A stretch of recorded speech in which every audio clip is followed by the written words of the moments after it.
Dolores Davis stepped out of her home on a cold January night in 1991, unaware that someone was watching her from the tree line near her driveway. The house stood on a quiet stretch of land outside Park City, Kansas, with open fields on one side and a thin barrier of trees on the other. She had lived there long enough to recognize the usual sounds that drifted across the property, but that night the world felt unusually still. The wind that had pushed against the house earlier had died down, leaving only the creak of branches and the distant hum of traffic. She locked her door after checking on her small dog and walked toward the shed, thinking only of the quiet routines that ended her day. In the dark, Dennis Rader watched her movements with the focus of someone who had rehearsed the moment more than once. By 1991, he had carried out murders in the Wichita area for nearly 2 decades. He controlled how he presented himself so completely that even people who worked beside him at church or neighborhood meetings never suspected what he was capable of. His killings followed patterns he called projects, a term that reduced his victims to objectives in a plan only he understood. Davis had become his next target after he noticed her home during one of his regular drives, studying the layout and the times she came and went. Rader approached the house after she went back inside. He broke a window at the rear and entered through the darkened kitchen. He moved carefully, listening for any sign that she had heard him. Davis was in another room, unaware that the pieces of her routine had already begun to collapse. When she walked toward the noise to see what had happened, Rader confronted her and forced control of the situation before she could escape. The sudden shift from calm to fear filled the house in seconds. He bound her with materials he brought from his car, tightening the restraints until she could no longer move freely. Rader later described how he used a cord and how he monitored her breathing while maintaining pressure. Davis struggled, but the attack left her unable to break away. Once she lost the ability to resist, he continued until she stopped breathing. The home that had held years of her life was silent again, with only the disorder left behind showing what had occurred. Rader wrapped her body in a blanket and carried her outside. The cold air hit him as he moved toward his car, parked down the road where it blended into the dark. He placed her in the trunk and drove away from the property. He knew the police would not discover the break-in immediately. With the house set back from the road, there were no neighbors close enough to hear the disturbance, and the night concealed nearly every trace of his movements. He drove to a wooded area near a bridge where he had scouted earlier. The location offered cover from passing drivers and enough distance from populated areas to avoid casual discovery. Rader carried Davis under the bridge and placed her near a small clearing where fallen branches and dirt had settled unevenly.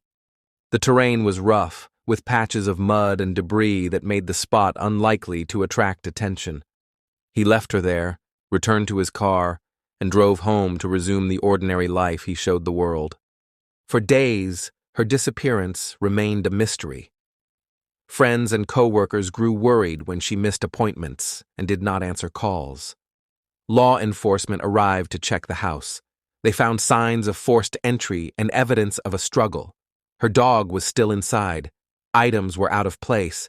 Investigators recognized the indicators of an abduction, but without a witness or a clear timeline, they began a search across the county.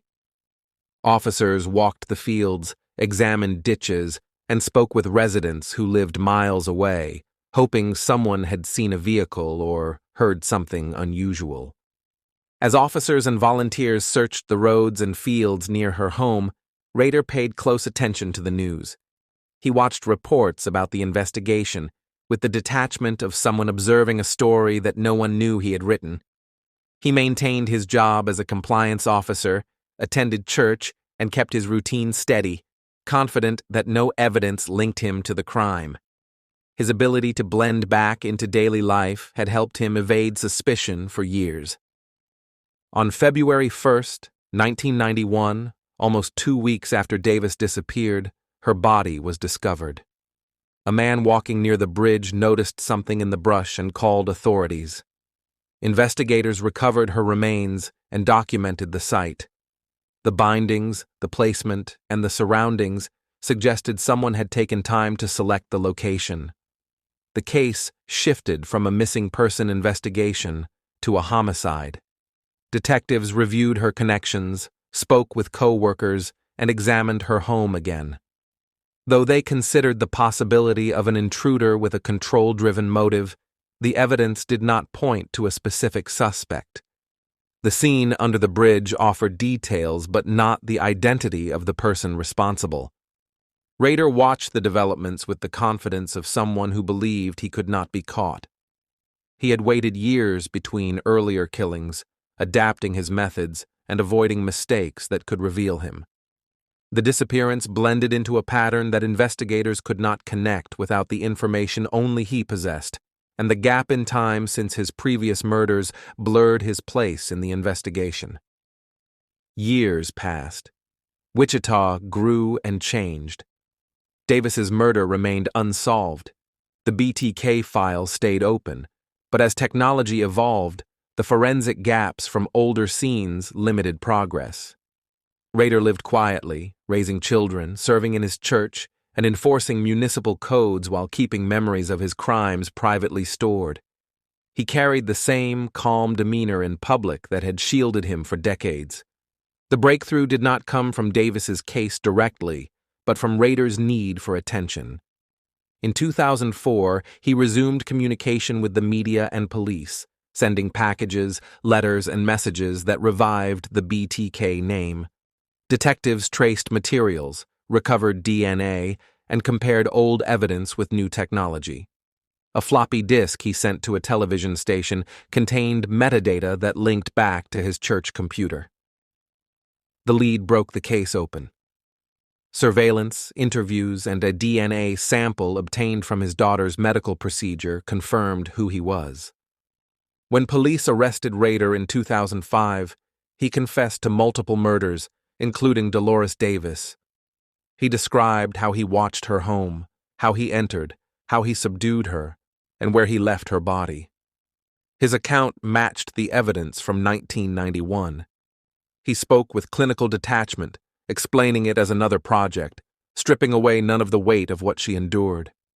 At sentencing, family members of the victims spoke about the emptiness left by Rader's actions. They described the weight carried by children, siblings, and friends who never received answers until he was identified. Davis's loved ones listened as her final moments were recounted in court, hearing the truth more than a decade after her death. Rader received 10 consecutive life sentences. Dolores Davis lived a full life before the night Rader targeted her. She had friends, a job she cared about, a home she maintained, and people who valued her warmth and resilience. Her last hours were shaped by a man who built his identity on control, but her memory remained defined by those who refused to let her be forgotten. Thank you for listening to Homicide Files. Subscribe for more true crime stories.